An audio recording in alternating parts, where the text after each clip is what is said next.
I'm just beginning with acknowledging the original custodians and the land that this event is running on, and along with the elders past and present.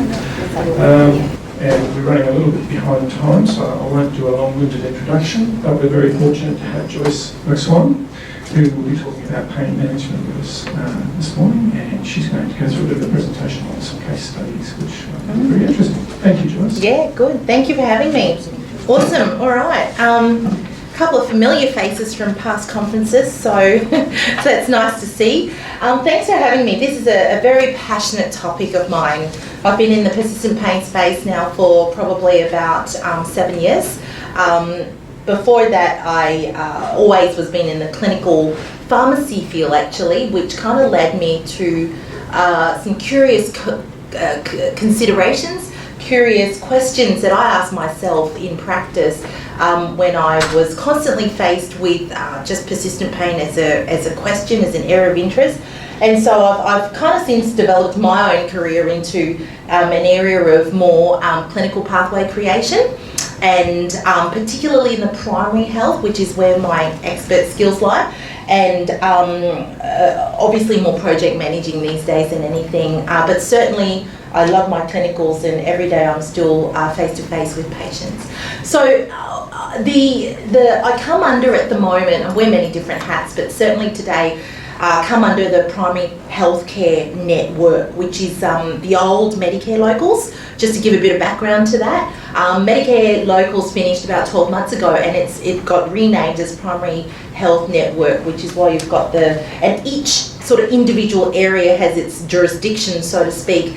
And we on the Gold Coast are very lucky because we've maintained our own borders, which means that we're big enough to stay our own, which meant that we didn't have to merge in and have to sort of find a new way of working with other regions. So the needs that we scoped kind of continued on. So we're very fortunate for a project like Persistent Pain that started in the Medicare local days to actually just swiftly come through. So unfortunately some other PHNs kind of had to rescope needs and things like that. So this has been very fluid for us. So today what I'm talking about, so it's just a quick background on how that fits in. But today, two things I've been asked to discuss or share with you is an update on how collaborative partnerships within primary healthcare professionals work, how it can actually significantly improve patient outcomes. Primary health, we don't have the good fortune of everybody in one building, so it's often a lot of private providers who are competing commercially in their own business. So it's understanding that, and then yet using the allied health resources, which is completely underutilised and very rich in resource, but how do we bring that all together? So the project was very much with that in mind. And I have some case studies that will go through. It will I've used the case studies to try and demonstrate some areas of learning as well, as to how we've done two very significant cases, and right through the journey of the patient's care. And the really important thing there is sustainable care. Not about just getting the job done for us, it's about we're funded on outcomes. So we don't come out with outcomes, and that's how I designed it in the first place, because there's complete transparency, and it's awesome because as the director of it, my people don't really have to be asked to work. They know that if we don't as a team produce outcomes, then we don't get refunded, and it's about as simple as that.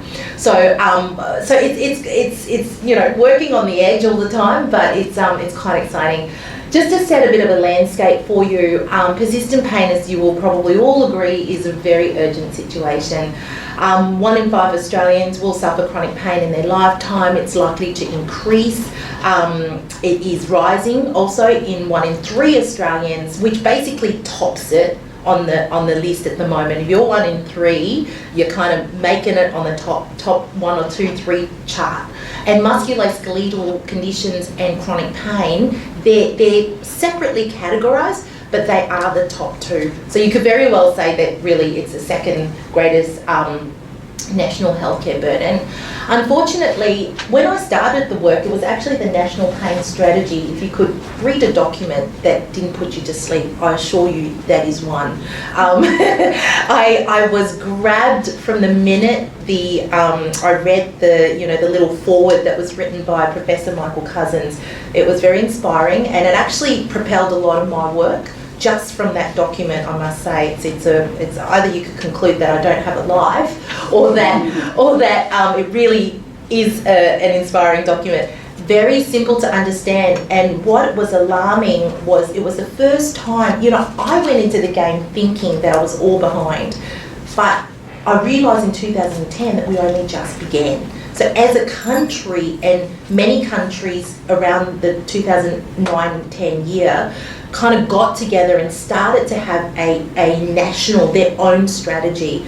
So 120 pain specialists and pain interested professionals came together at a summit to agree on 5 goals for the country in pain. Unfortunately, statistics that were born, such as 80% of people with living chronic pain are missing out on treatment, was the type of statistics they were getting in that annual report presented in 2012.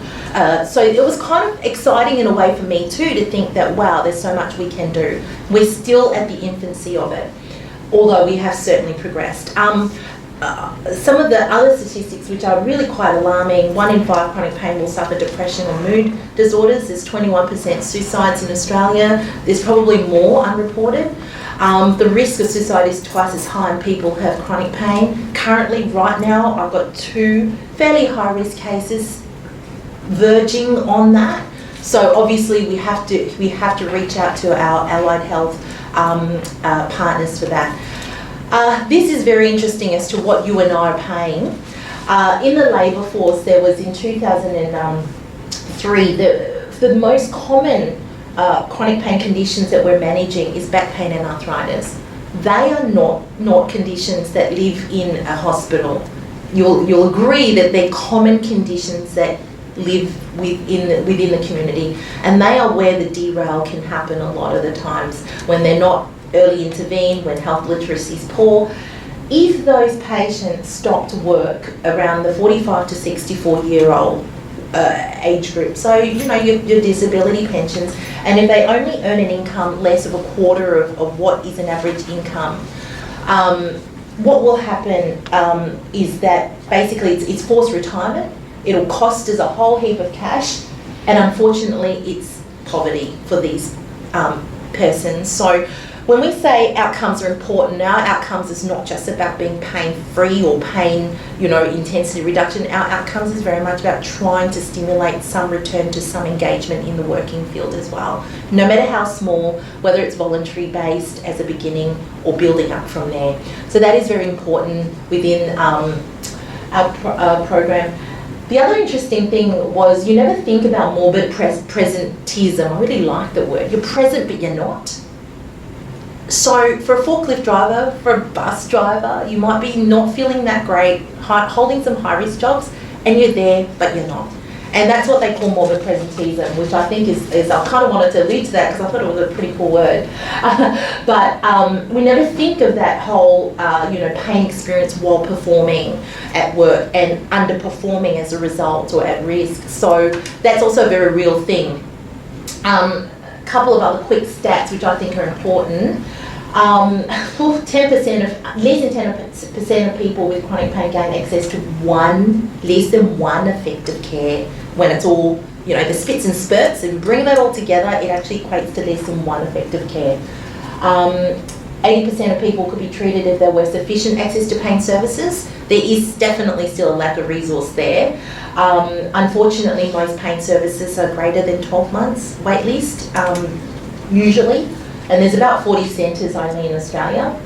And unfortunately, actually my current work goes between regional and Gold Coast based, so I see the regional needs a lot. Between rural, regional, remote, Indigenous communities as well. Interestingly, different cultures interpret pain differently as well, so the needs are again different. I had to understand my own Asian culture of how they interpreted pain and how they understood pain and how they suffered till They say something only when they're at severe suffering, which is very interesting when you then look at the science.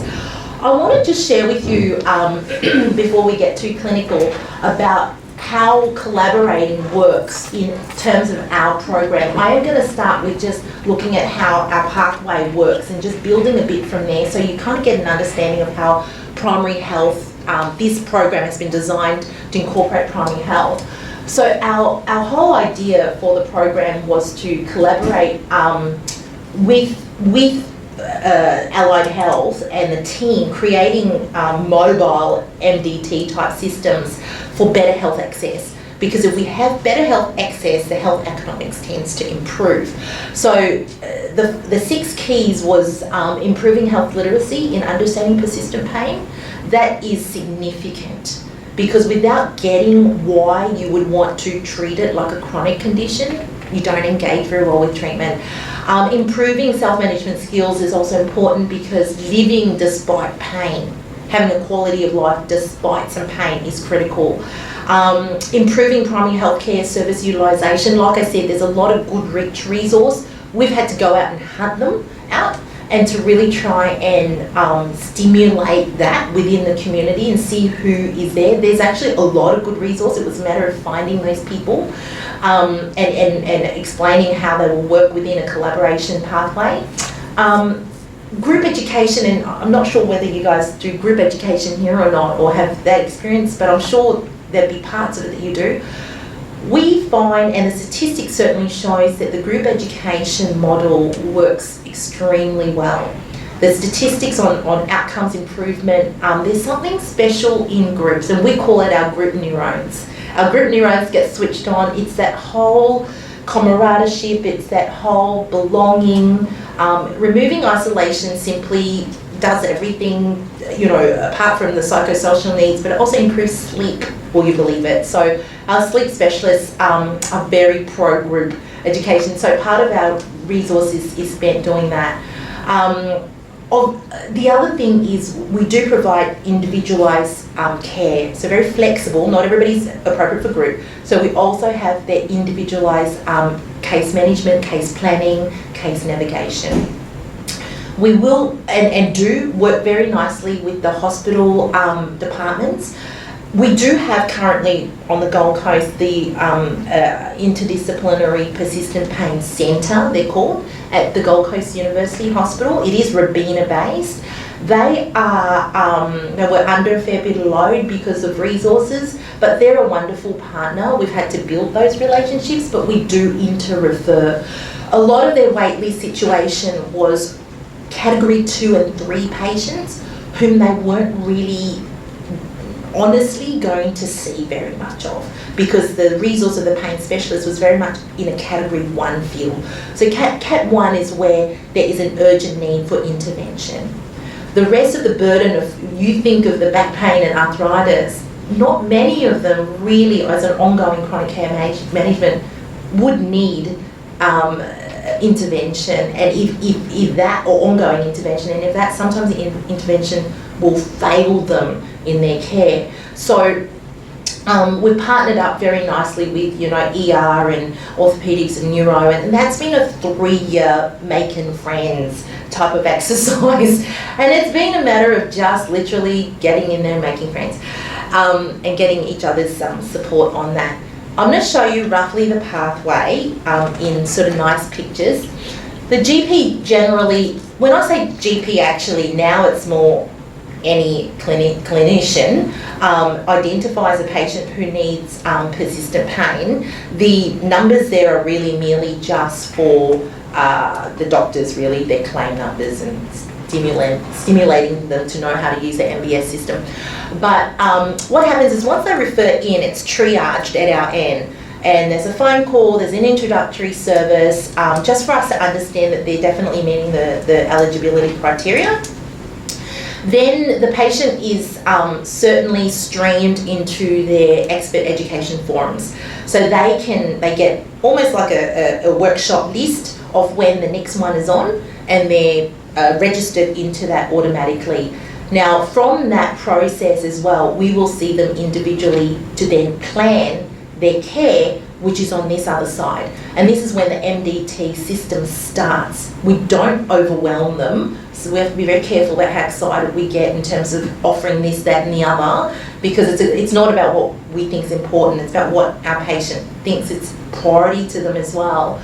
We've had situations where, you know, patients have needed housing and we've actually had to not start treatment till some of their very basic needs were sorted. So it was obviously off to, you know, some other organisations, Auscare, MIFQ, even community housing, to assist us before they could come back in.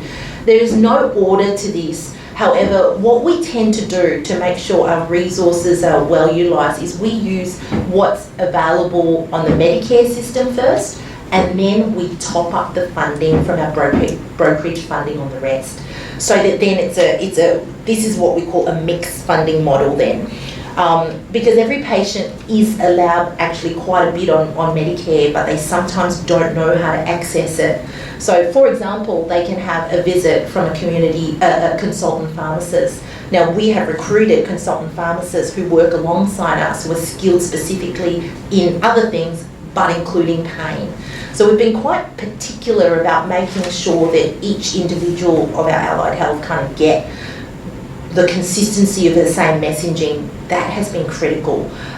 Similarly, psychologists. So we've got a network of psychologists around the coast. Now, patients tend to want to go to where their people are. Even on the Gold Coast, it's not so far between north and south, but nobody wants to cross that midline or that border. Especially when you start to get to Tweed, you know, that border is really, we don't cross that.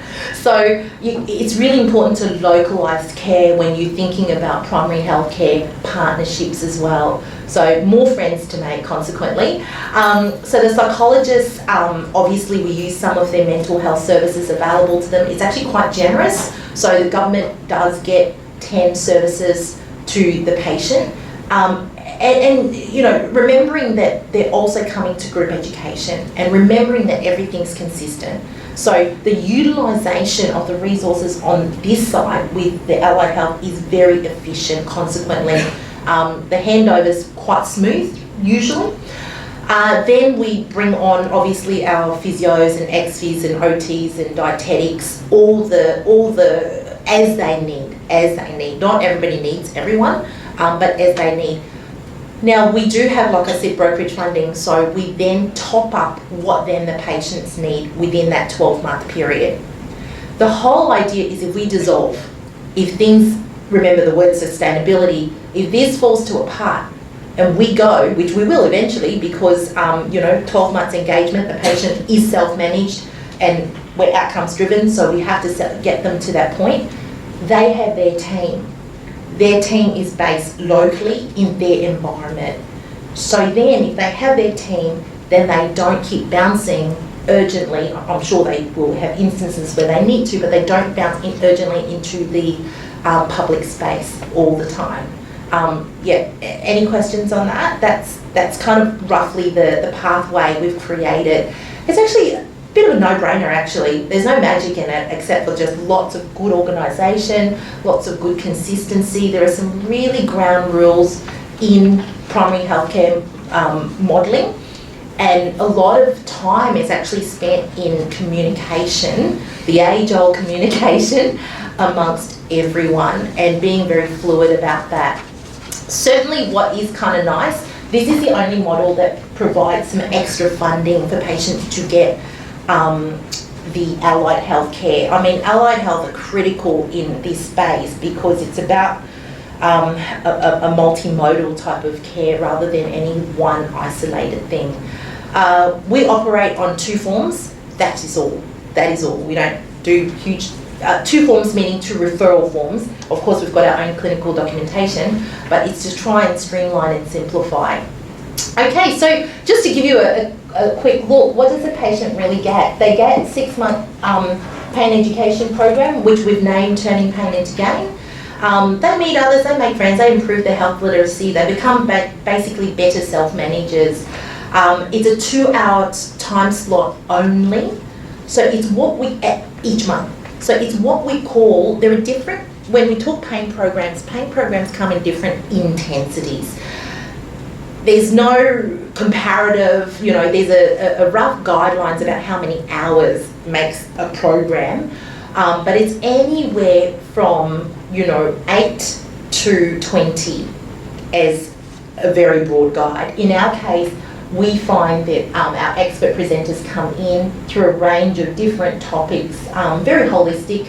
Monthly for 2 hours is all the patients will attend for, and then they've got all their other MDT stuff to do as well, and their health case meetings with us. So they get all kinds of things, full program workbook, even a loyalty card, morning tea. So it's very, it doesn't look too clinical, but they are certainly getting lots of good clinical information. We've expanded to host in community centres just to be with the people. So Robina, Southport, Coolangatta, we did Coolangatta this year. And then our funding does allow us to also have refresher programs. So patients from our 213 cohort can come and do one-day top-ups as well for refresher programs. We do also have a walking group at the Botanical Gardens, which our nurse counsellor runs. And that's a very mindful type of beautiful, in the beautiful sensory garden. So we also try and apply that. Hotline support, email support, all the usual stuff there. We also, actually, what's been amazing is we've had 2% of our patient cohort. UK has a program that's an expert patient program where the patients kind of become, well, not really the clinical facilitators, of course, but they do share in being part of the facilitation.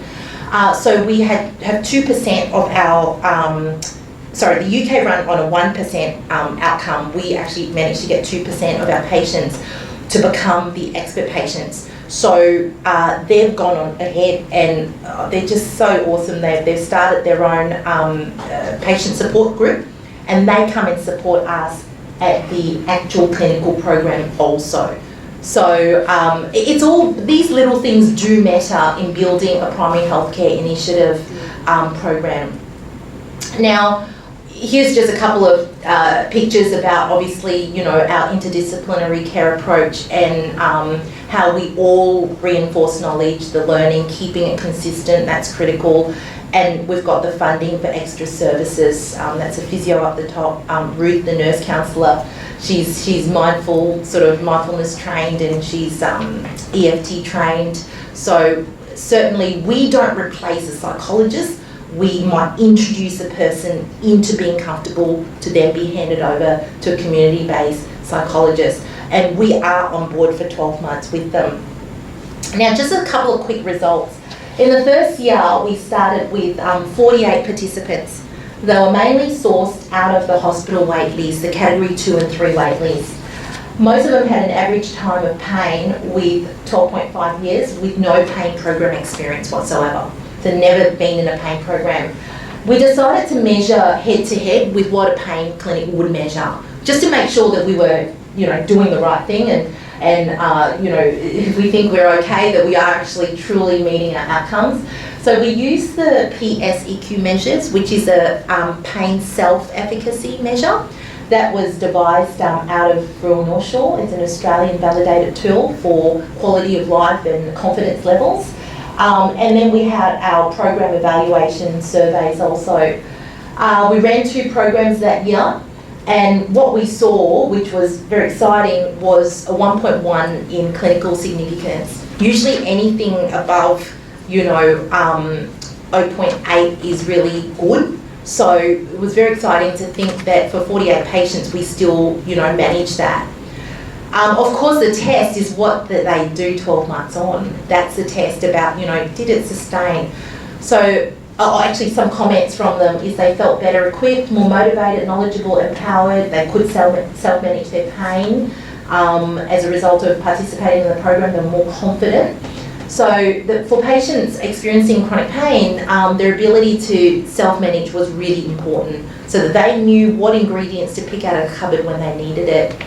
We've had some really exciting success stories. Return to work was very important. Of course, that started out very early as one of the early expectations. Achieved job promotion, some of them, one completed master's degree. Losing weight, something even as simple as that is an important outcome. Even something like health illiteracy improvement. And just being proactive and being able to have more well-led conversations with their own GPs and health providers. A year later, that was the test. We kind of all bit our fingernails going into that, going, oh my gosh, can we meet, have we made some mark? So we went back to the 48 participants only, last year, gave them a whole heap of the same scores and asked them how they went. Surprisingly, and we were very grateful for the results, 80% of the response rate, 80% of the patients responded. Again, average age 55 years old, the usual stats. But 12 months later, we still could see a continued trend in how they improved in their quality of life. It was 100% of them have moved on in terms of their quality of life. I mean, that was beyond. We actually had to double check, and actually some of our researchers decided to ring them, ring some random ones just to make sure that, there was no bodge, or that they weren't answering it just to please us, because there's that element too. And it was just very exciting to see that a year later. The key, I think, for the success was there's actually very limited resource to do longitudinal studies, so we did it. But the key to success, I think, was the fact that the program was low intensity and went for so long. Usually programs are short spurts, 6 weeks, 8 weeks. This kind of went for, really a year, and then it was, their intense involvement was over about 6 to 8 months of education provided. So it was just drip fed, but constantly. The strategies they found useful was pacing, medication adherence, keeping up with their support network. And I think too, credit to the patients for setting up their own support network, that kind of helped to keep them all going, and the spirit of the program absolutely continues within these groups. I observe them constantly in their chat groups and things like that. And like I said, 5 patient facilitators are now part of the current pain program, and we can't do without them. We don't know how we survived without them before. But there were challenges. They put down as other chronic diseases that they have as a challenge, family issues, tragedy, unpredictable stuff, of course. Lack of ongoing facilitator support, so just not having the constant contact with us was a challenge. Financial issues, forgetting how to apply the strategies. That's common. So there were still some challenges that were faced. This year, as in 2014-15, our second year, our numbers grew. We support 183 people, which is 4 times larger than our pilot program. Of course, we had more money to do so. And the number of GPs went from 4 in our pilot group. Mind you, we sourced many of them initially from the public program to 230. So currently we sit at about 280 GPs who refer to us. Most common complaint remains very consistent, musculoskeletal pain. Again, still quite high, average of pain experience 10 years or more. This year, some other changes in terms of 8 topics rather than 12 topics, but things like that we modified. Again, the PSEQ scores were very good, still continued with our 1.1 clinical significance, which was very exciting. And 50% of patients increased their confidence in living life despite their pain. We did collect different measures, which was the WHO quality of life breath. We thought we'd amp up just to make sure that we weren't just, if we really could meet the clinical significance level on a different test. So we just want to keep testing ourselves to make sure we're doing the right thing by our patients. And that again met the mark. So we obviously are doing something right. So that's just a bit of background, because now a bit of the science is to do, again, why we do what we do. In terms of the chronic pain teaching these days, and I'll just quickly update you on that, because things have changed in the past 7 years phenomenally. We're certainly understanding pain more, and we are realising finally that it isn't just a symptom, that it is in fact a condition, a whole biopsychosocial condition in its own right, and therefore the pain experience is absolutely produced by the brain. That's a careful statement. We've actually been very careful in saying that now in a lot of our own self-reflection, and the truth of the matter, the science of the matter says that pain is produced by the brain. In our land, what we have tried to modify it is it's more helpful for patients, because when you say pain is experienced and produced by your brain, what do you think they hear? It's all in your head. And so happens your brain's in your head, that's right. But, you know, the fact of the matter is that there is this whole biological process, physiological process, where that's the experience produced. What we've decided to say, to make sure our message is not wrong, because no matter how you say it, it can come across wrong. And so we've actually explained it in terms of the entire CNS. So we've actually, the way we say it now is that the pain experience is produced by the central nervous system. The brain, the spinal cord, all play a big role in that. That's a very quick clip as to how we start our conversations. Words in this space has been so powerful and so important to get right. We have neuroplastically trained each and every one of us to make sure we say it in the right way, because it is touchy. People are coming quite invalidated sometimes, and they need to get the clear messaging system. So we're a bit OCD about that, because you know, we've got the carrot hanging over our head about outcomes. What that helps us to explain then is when chronic pain sets in, that helps us to very easily understand what we can't see with our eyes. We can see if we put the brain under an MRI machine, but we can't see with our eyes. So we have to rely on the symptomology of the patient, and that is when it reaches the central sensitive stage. So when they understand in the very beginning that pain is an involvement of the entire central nervous system, then it helps us to very easily explain why their lower back pain would now cause radiculopathy spreading down the side of their legs, and why their big toe is now numb. In terms, and why noise is so, I just can't tolerate that noise level anymore. My kids just slam the door and I just like, you know, I flare, you know. How does that come from a lower back pain chronically over 10 years? And that's probably where the invalidation comes, you know, oh come on, how can you not tolerate even the air-conditioned brain? How can you not tolerate that? It's benign. It's the central sensitization. So chronic pain unfortunately goes into that space. And unfortunately the use of opioids long term, we're finding, is certainly touching on some of those receptor sites that belong in the central nervous system space. And that can then come back in, obviously, what you and I will know as hyperalgesia experiences. So that's really great to be able to explain it in that way. If you ever get a chance, there's a lovely document by Michael Wolff, and it's called The Thing About Pain. It's a very catchy, it's a clinical document. He talks about it in these 3 phases of how pain progresses.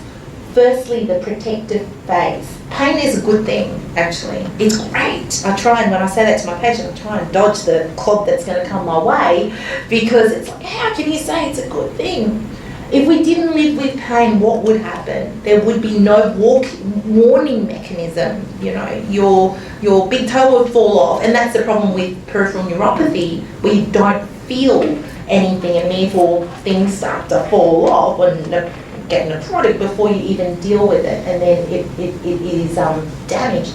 So it is a protective mechanism that allows us to know that there's either tissue damage or there's a noxious stimuli.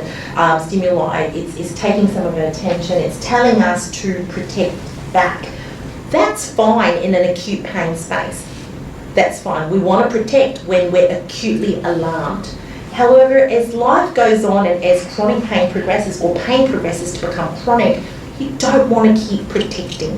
There is no need to continuously protect it when in fact the tissue has healed. In some cases, like complex regional pain syndrome, you might have been familiar with some of that. That's a very centrally sensitive pain space, and the limb is continuously wrapped up in garment. the brain completely identifies that is my hot spot. They rely on the garment, they lose the function of the hand very quickly, and neuroplastically, you know what happens in the brain, you know, in the homunculus with that. That really starts to diminish that the neurons that would normally be activated in that spot. So teaching that to not be afraid of the pain, that there is no more damage, that we can progress in treatment is important for that type of pain. Certainly you do get the bone on bone, the crunching, the cracking, and they get very, very illustrative with their description of these things, which we don't enable by any means. However, we then would work on the muscular space to make sure that that's strong, to still reinforce, sure, what is lacking. And that can lead to certainly chronicity from an inflammatory point of view. So, and the inflammation can still reach centrally if it's not well managed. And so the protective phase is okay, provided it doesn't progress. However, what can happen over time is when the adaptation happens chronically, when the large central nervous system, which is a big organ, a big immune organ, constantly gets sensitive and reduces the threshold of pain, that is when it starts to go AWOL. It starts to derail, and that is when maladaptation can occur. And by the time we reach chronicity, another word for chronic pain, nowadays in the pain field, we're talking central nervous system, we're talking neuroinflammation. So we're all very happy with peripheral inflammation. But what can go on as things progress is the peripheral can even stir up the neuro inflammation process. And therefore then you get this progressive system, and the conditions as such that I've listed there: fibromyalgia, irritable bowel syndrome, chronic tension headaches, chronic muscular, pain syndromes, failed back surgeries, all that can come into more and more in this space, which is quite obviously becomes a disease to manage. So when we assess our patients, and I have put it quite simplistically there because there's lots of other offshoots, and as I show you the cases too, there's what we do for case formulation. There's also so many elements that come into impacting the pain. But it is a dynamic process. It keeps changing. And that's a very key message for our patients. What we do today, the plan we have today, we meet the goal, then we need to keep changing. And we teach them how to dynamically acknowledge that they have to keep readapting to make sure that they fully readapt at the end of the day. So pain is dynamic, and it is complex, and it is likely to change. So our planning and our assessment is still age-old in the biopsychosocial realm. It has to be, when you manage a disease as opposed to a symptom, you have to be very holistic. You have to be very whole person approach. And as you know, what is looked at in each area. So we've got our assessment tools and forms and all that sort of stuff that we complete, which ticks all these areas. Biologically, we need to know what's really wrong. Many patients will come not necessarily knowing. So investigations are important, but not overly done. Not for all pain conditions. If they've investigated before, there's no need doing the merry-go-round right again. So, and we'll liaise with the GPs on that.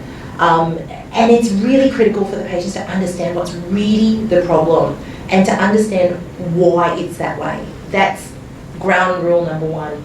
Because by the time we come to put some treatment in, it is not meaningful and not compliance really, they won't be compliant, and adherence is poor if they don't understand why they want to, why we want to prescribe certain things. Psycho, certainly the goals are huge for us, setting goals, small goals, big goals. Expectations are critical about what the program will do and what it won't do. Had a patient yesterday coming in wanting an epidural, and I'm like, oh, let's explain what we do here. And by the end of it, she was like, well, yeah, that's better. Why did I come in? So her expectation, she simply didn't know, and it was a word she found on the internet. Great resource, and she just needed to know, and she was more than grateful to understand what it all meant and where the risks were and how short term that could be, and no doubt there could be an avenue for her to still get that intervention, but you need this other stuff too. Social is critical also, that support, meaning, purpose, hope. We go round and round with those words all day, every day with the patient, and we'll link it in clinically. Again, the pain field is starting to change in terms of words, in terms of how we assess outcomes. Those two red words, intensity, capacity, huge in the field at the moment. Reduction, less so. You know, you can say it's a play on words, but it actually does make a big difference. When we talk about assessing pain intensity, sure, we've got some acute measures there. They're only good for a quick acute test. You know, pre this activity, what were you like? Post that activity, what number were you like? We don't use that to really measure quality of life, because you can't measure quality of life with, you know, what's your quality of life from 1 to 10? It just doesn't make sense. So we use function. And often function is critical because it's a better measure of the really what is being implemented. Patients can come to say on the day to me and say, yeah, how are you? And I might just ask a quick student, so on a scale of 1 to 10, what's your pain today at the moment? Oh, it's, I don't know, it's about 8 or 9. So what did you do this morning before coming to me? Well, you know, I went to see Joe Blogs and I went down the street, had a coffee with Marge and then came to you. Fantastic. Look at your progress. You couldn't do that when we first started. Now you can. You might have boom and busted a little bit there today. That's probably why you're up to a 10, but 9. But you know, it should settle down. So it's really interesting. The minute you kind of change that language for them in terms of the function, they go, oh yeah, I couldn't do that before. And now, okay, we have to spell the progress to them sometimes, because you're so used to sometimes being ingrained in that pain conversation land. So those two words are important, intensity, capacity. So our job is to increase capacity and reduce intensity. And reduce intensity by a couple of notch actually makes life quite doable. So it changes the whole mentality about zeroing, you know, nullifying, fixing. Because sometimes in pain we cannot fix. It's a 0. We cannot. Maybe when you start an opioid immediately, suddenly it's a whoa, it's a 0 out of 10 fix, but you and I know that it doesn't sustain there. So we've come round to, you know, in big conferences, forums, what have you, those words are being thrown around at the moment. There are two things that are important. These are taken more from lower back pain guidelines, but we still do hold on to them for managing anything, you know, chronically as a general guide. So any red flags are not in our space. Any red flags needs to be on an interventional level, or we get our pain specialist straight into it. So any of those things, and it's not just one, it's 1 or 2 or 3 from the category. So just because they've had a minor trauma in the elderly with osteoporosis, that's not a red flag. It's got to come with one of the other risk factors as well. Pain, worsening at night in supine, that would then become a red flag. Okay, so there are certainly red flags there that they're pretty obvious to us, I think, why they should be red flags, because they're the biggies. What you will see, and we do see a lot, are yellow flags, and they're more a psychosocial assessment that our psychologists might need to assess as well. The fear behaviour, the fear avoidance behaviour, social withdrawal, and some of those reasons are why we do have those groups in the way we have them. Now, what I'm going to do is go through, I'll just sort of run into actually quite good time, so that's great. I hope I haven't rushed it too much, because I know how much content I wanted to get through. I'll just pause for a minute here just to take, I'm allowed to do that, am I?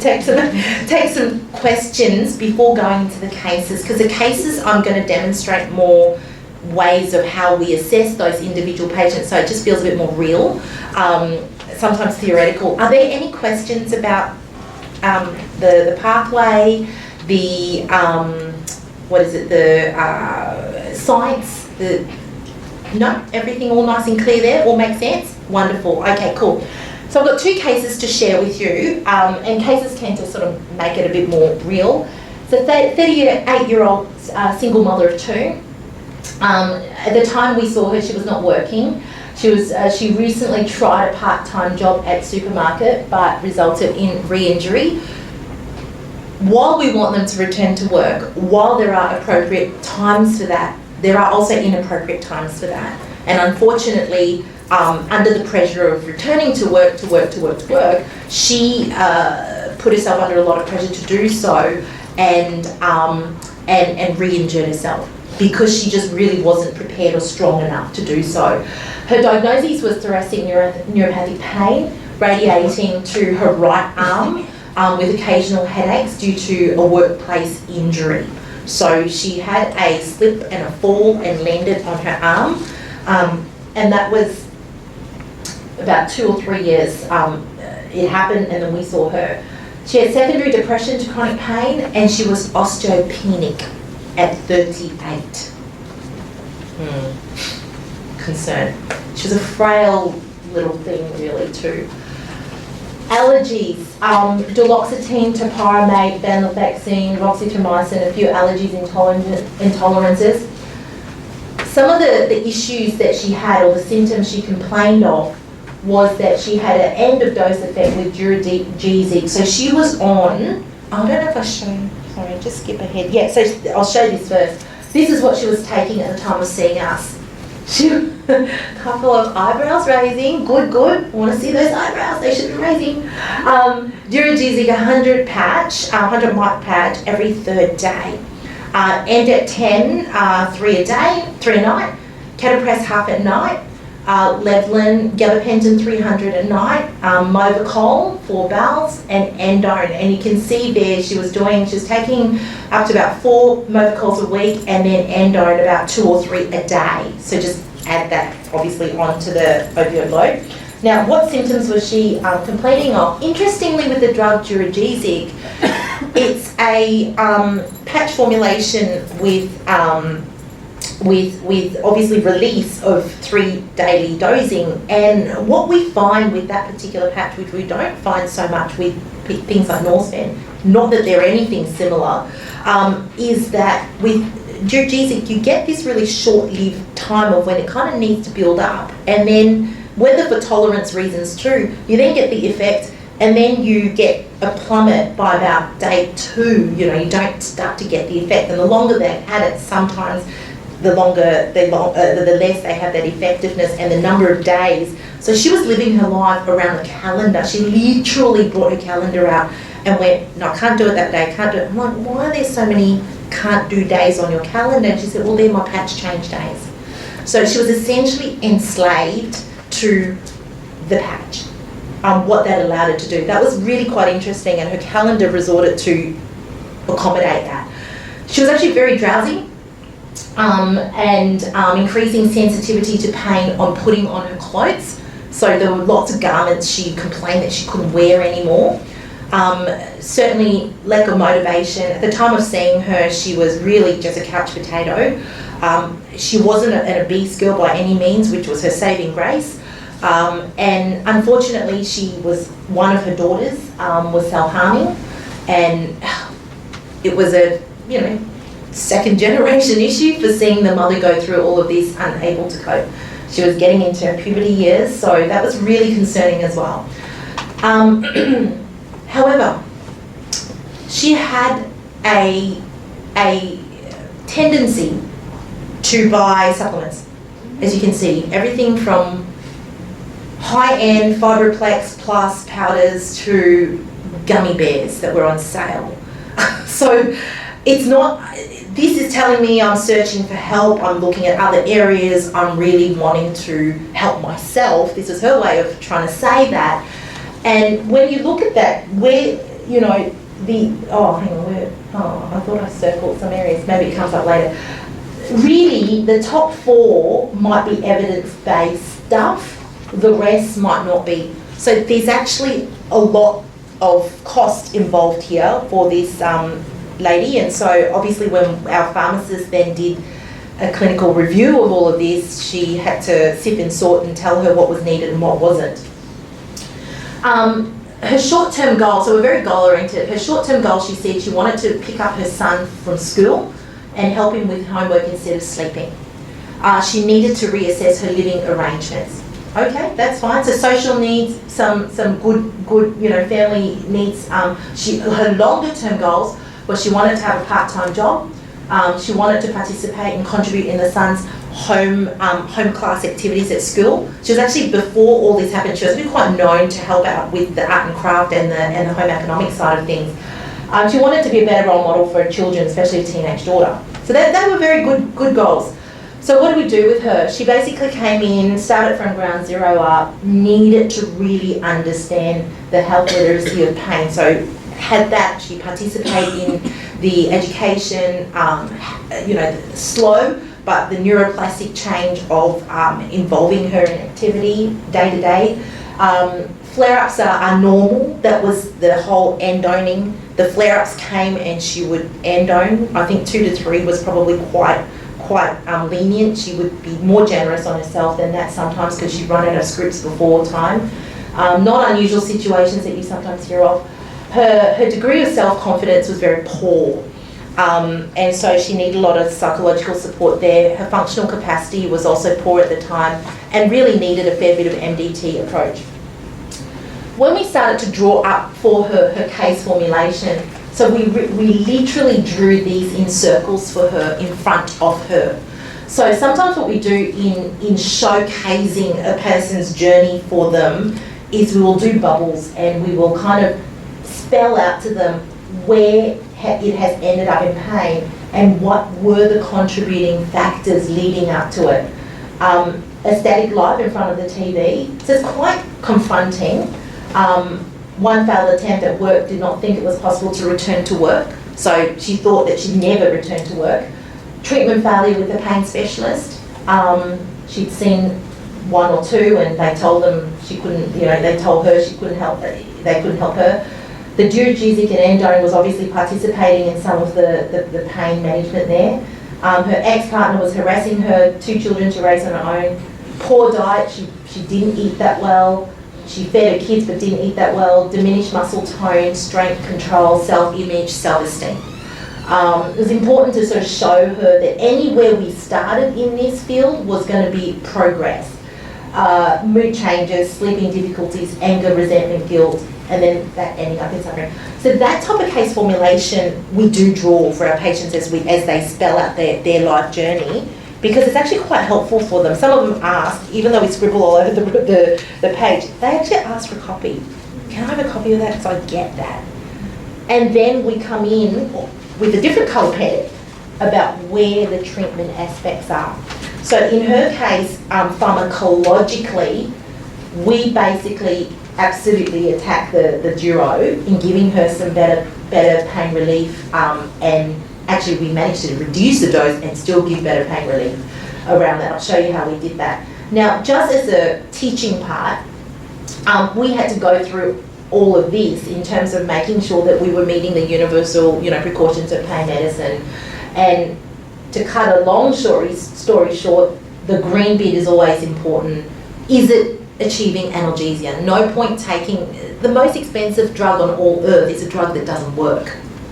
That is the most expensive drug on all earth, and it really wasn't working for her for a quality of life.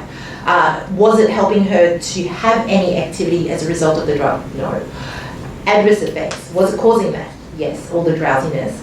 Did she have aberrant behaviour? No, not in this case, because we were quite confident, and also if we did an opioid risk tool, nothing would come up, so that's fine.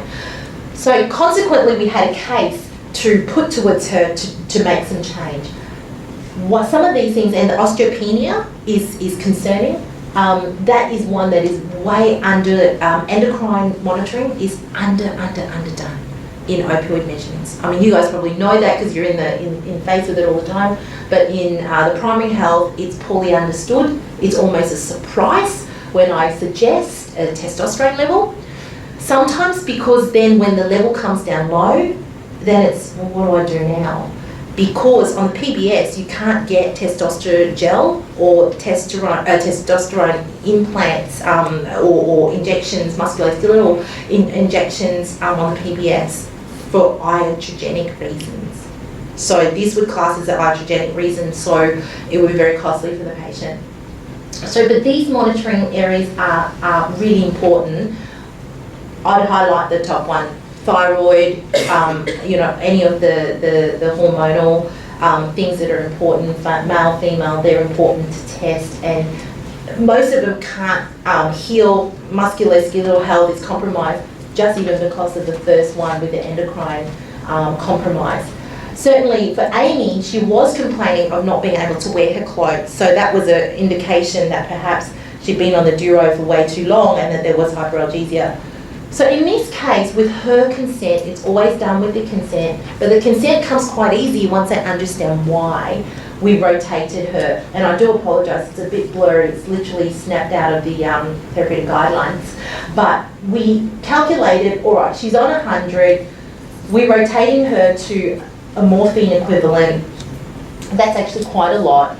So we dropped it by simple calculations, including the calculations of her endo. We dropped it slightly by 20%. It does say drop by 50%. With her confidence level, we kind of have to make sure we're using our heads there sometimes. We only went 20% just to know that if we were successful at it, we would get a better chance at reducing more. And she then went on Targin 43 times a day. Plus all the support had come in by then, monitored endo requirements, and the catapress, she was on half of that already, that was already there, to help out. Her GABA, as you saw, was just 300 at night. It's a very low dose. So we actually, she could tolerate Lyrica pregabalin, so we started again low and then build up. With pregabalin, way too high doses that are started, often we find 75 is too high a dose for starting. I know that's what the PI says, and I've asked Pfizer, can you change it? They say no, it's going to cost us lots of money, so we're not going to. Okay, fair enough. But clinically, it's really, we start at 25 BD or even just once a day, and our increments are every 2 weeks. Our increments are only every 2 weeks. It's never every 3 days or 7 days. I know actually it says there every 3. Actually, we've actually probably slightly changed that now for some people to about 2 weeks. Okay, here we go. All that was okay to stay in her supplement range, but the others was not okay to stay. And so that saved her money. Other non-pharmaco stuff that came in was just lots of self-management, mindfulness, warm showers, literally scheduling some of these, regular stretch, yoga done properly with the help of our functional people. She started physio to improve her strength and control. There was topicals put in there for her as well. And today, so this is now probably as to today, it'll be 18 months. She's got a part-time job now at a local supermarket. Her Targin went on to reduce a little bit more yet, so now it's 2/3 down. She had relationship boundaries with her ex-husband, moved in with mum and dad for support because she realised that while she was investing so much in her own health, she needed to make some living changes. No longer drowsy. She now goes in regularly to do kids' activities at school, which was one of her goals. Her pain management plan keeps changing, of course, because she's simply doing more. And her daughter had some really good psych help as well. So of course that's a good news story, right? And that's great, but it took 12 months, and then it probably took on her own another 6 months as well. So look, I'm conscious of time and your working arrangements today too, but perhaps just let me close with key points for Amy's case. I do actually have another case, but I won't do that one for just interest of time. In her case, it was important to understand pain and the diagnosis. In her case, it was very important to opioid rotate and manage that well. So we got a success on that. To address the central sensitization process, which was basically dealt with all the mindful stuff, the movement, the the pregabalin really helped with that as well. Her own understanding of fear avoidance, and literally the holistic management came in and really started to readapt the brain function to her engaging in her life again. She now comes in as a guest speaker often into our different group programs, and she's very positive. She doesn't join the support groups because she's fine and she's working. Some people we can't get back because they're all busy and working and travelling. There's a tendency somehow with my patients after they've been through the program somehow that they all go on a travelling holiday, and it's wonderful, and I get left behind, which is not great. So anyway, that's a snapshot. All I had was just another case, that was all, which had very similar tones to it. Hopefully that gives you an idea of what we've been up to, the idea of what pain principles, where it's going these days. It is a very exciting field, continues to merge, and where the type of multimodal care to treat this type of chronic condition is at. Yeah, that's it. Do you have any questions? Do you have any questions at all? Yeah, go. Thanks, Joyce. Interval dispensing or supply from pharmacy, do you find you have to use that? You mentioned this lady was getting through her oxycodone more quickly than she should. Yeah, look, we try to not initially. We try to get the contract in place, so very early on they're engaged with the expectation of what we expect, and we try to start with basically contractually. And then we're monitoring with the GP as well. Most, might have had, honestly, 0.5% that low that we've had to do that. I think it's possibly because, and this is just a hunch, because there's so much support provided in quite a close space of time.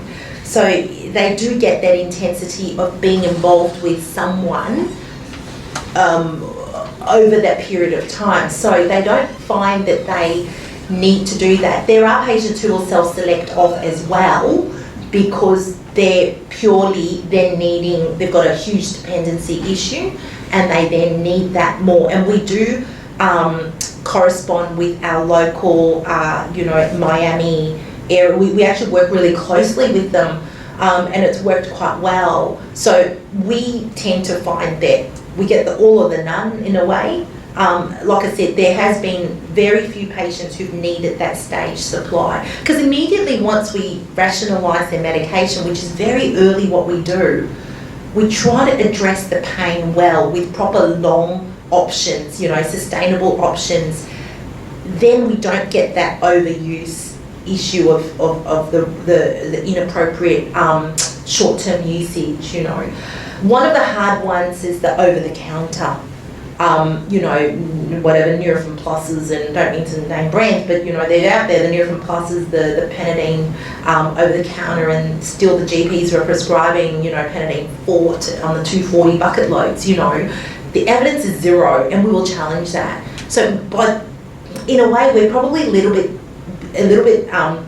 insulated in the fact that the minute I see that referral come in, it's the GP saying to us, hey, we're willing to collaborate. You tell us where we're not okay and where we're okay. So in a way, in a program like this, that's why you're calling my help, and hey, I'll help you, no worries, let's get this right. So I suppose we stop that problem quite quickly early on. Yeah, and if it means good pain management, when I say good, I mean, decent opioid management in the right way, first up, so that the patient can sort of get some relief, and then we put in all the other MDT stuff, then we'll always come back here to reduce when they're further supported, So it's always coming back. Because we've got 12 months, we do find that we've got, and look, 12 months, we can stretch that a bit. So we tend to find that if the patients aren't ready, we don't hold them on forever, they know that. But some of our patients might be like, 14. It's not like the door shuts at 12, So we make sure that we're quite real about that. So that helps us, having that flexibility for us, yeah. And I find all our 260 GPs are so collaborative. We are on, no big reports. If we need to do something quick, just pick up the phone and we just have a quick chat. So communication is huge for us. And if it means, an extra hour for us to do that, than we just do, just so that it doesn't blow up bigger than Ben-Hur. Yeah, so we try and nip that early. Yeah, does that sort of help? Yeah. Yeah, good question though, definitely. Any other questions that might be a bit more relevant in your space? I chose sort of slightly to be a bit different and not bring in too many of what I know can happen in your space, just because, I don't know, just for something different. All good. Are you ready for medicinal marijuana, Joyce? Oh, I can't wait. The science of it, yeah, look, the science of it is, I actually worked at the Institute of Neuropathic Pain in Netherlands, and I was actually there recently. I don't believe in its, it's obviously illicit use, but the science of the cannabinoid receptor science, in chronic pain, is very much fitting with the central sensitization. If they can make sure they isolate it down to be selective, that's the problem, and that's the work at hand. I think that it will give us another element for sure, because the cannabinoid receptors, that the endogenous stuff is there. It does have an effect. We don't have much medication that can go into a central space. You'll agree with me, really. Into that neuroinflammatory phase, we don't. And cannabinoid receptor sites are in that space. We do have that road in. The trick is going to be, there's so many cannabinoid receptor sites, like the opioids, we're going to have to be learning along that way too. So it's very early days. What we know is the stuff that kind of blows the mind.